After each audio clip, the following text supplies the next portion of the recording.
എല്ലാവർക്കും ബിപ്പീസ് ഹൗസിലേക്ക് സ്വാഗതം. ഇന്ന് ഞാൻ വന്നിരിക്കുന്നത് ചോറിൻ്റെയും നമ്മൾ ബ്രേക്ക്ഫാസ്റ്റിന് കഴിക്കുന്ന അപ്പം, ദോശ, ഇഡ്ഡലി, ചപ്പാത്തി ഇവയുടെയൊക്കെ കൂടെ കഴിക്കാൻ പറ്റിയ വളരെ സിമ്പിളായിട്ടുള്ള ഒരു തക്കാളി മസാലയുടെ റെസിപ്പി ആയിട്ടാണ്.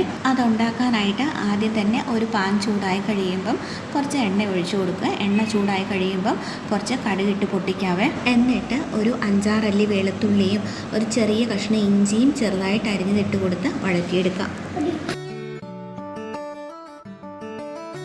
അതിനുശേഷം ഒരു ചെറിയ സവോള അരിഞ്ഞത് ഇട്ട് കൊടുത്ത് വഴറ്റിയെടുക്കുകയാണ്. സവോള വലുതാണെങ്കിൽ ഒരു പകുതി കഷ്ണം മതിയാവും.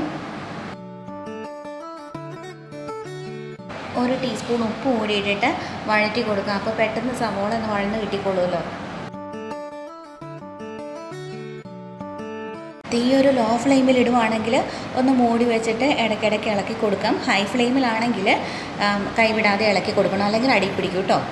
എന്നിട്ടൊരു 3 മീഡിയം സൈസ് തക്കാളി അരിഞ്ഞത് ഇട്ട് കൊടുത്തൊന്ന് വഴറ്റുവാണ് കേട്ടോ.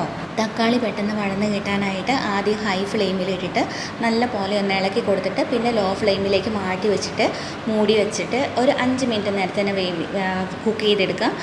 ഇടയ്ക്കൊന്ന് ഇളക്കി കൊടുക്കണമെന്നേ ഉള്ളേ. എന്നിട്ട് ഞാനിവിടെ 1/2 ടീസ്പൂൺ മഞ്ഞൾപ്പൊടി, 1 ടീസ്പൂൺ മുളക് പൊടി, 1/2 ടീസ്പൂൺ ഗരം മസാല ഇത്രയും ചേർത്തിട്ടൊന്ന് ഇളക്കി കൊടുക്കുകയാണ്. മുളക് പൊടി നമുക്ക് ആവശ്യത്തിന്, നമ്മുടെ എരിവത്തിന് ആവശ്യമായിട്ടുള്ളതിന് അനുസരിച്ച് ഇട്ട് കൊടുക്കാവേ. ഇനി ഒരു ലോ ഫ്ലെയിമിലിട്ടിട്ട് 5 മിനിറ്റും കൂടെ ലോ ഫ്ലെയിമിലിട്ടിട്ട് കുക്ക് ചെയ്തെടുക്കാം. ഇടയ്ക്ക് ഞാനൊരു 2 തണ്ട് കറിവേപ്പില കൂടി ചേർത്ത് കൊടുക്കുന്നുണ്ട് കേട്ടോ. കറിവേപ്പില ഇപ്പം ചേർക്കണമെന്നില്ല, നേരത്തെ തന്നെ ചേർക്കാൻ വേണമെങ്കിൽ.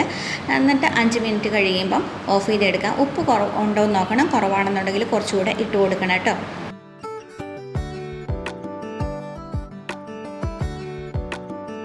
അപ്പം നമ്മുടെ അടിപൊളി തക്കാളി മസാല ഇവിടെ റെഡിയായി വന്നിട്ടുണ്ട്. നമുക്ക് എന്തെങ്കിലും തിരക്കൊക്കെ ഉള്ളപ്പോഴാണെങ്കിൽ കറിയൊക്കെ വെക്കാൻ വേണ്ടിയിട്ട് സമയം കിട്ടത്തില്ലല്ലോ. അപ്പോൾ ഇങ്ങനെ ഒരെണ്ണം ഉണ്ടാക്കുകയാണെന്നുണ്ടെങ്കിൽ നല്ല ടേസ്റ്റും ഉണ്ടാകും, നല്ല എളുപ്പമായിരിക്കും. അപ്പോൾ എല്ലാവരും ഇതുപോലെ ട്രൈ ചെയ്ത് നോക്കുക. അഭിപ്രായങ്ങളൊക്കെ കമൻറ്റ് ബോക്സിൽ ഇട്ടേക്കണേ. ബൈ.